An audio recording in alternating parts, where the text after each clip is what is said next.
पालक आणि ज्येष्ठ नागरिकांची देखभाल आणि कल्याण कायदा 2007 नुसार वयाच्या 60 वर्षानंतर मुले आपल्याला सांभाळत नसल्यास आई वडिलांनी मुलांच्या नावे केलेली मालमत्ता पुन्हा परत देण्याचा अधिकार प्रांताधिकाऱ्यांना आहे.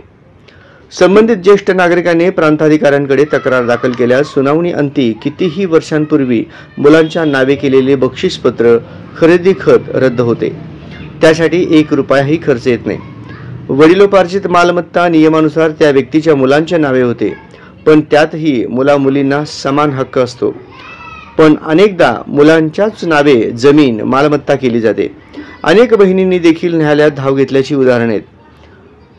दुसरीकडे मुले आपल्या आई वडिलांना गोड बोलून व्यवसायासाठी किंवा नोकरीसाठी कर्ज काढायचे आहे, जमीन विकसित करूयात अशी विविध कारणे देऊन त्यांच्या नावावरील मालमत्ता स्वतःच्या नावे करतात.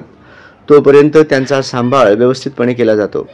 एकदा का मालमत्ता नावावर झाली की काही दिवसांनी वादविवाद सुरू होतात आणि एक दिवस तोच मुलगा आपल्या वृद्ध मातापित्यांना घराबाहेर काढतो, ज्यावेळी त्यांना खऱ्या अर्थाने आधाराची गरज असते.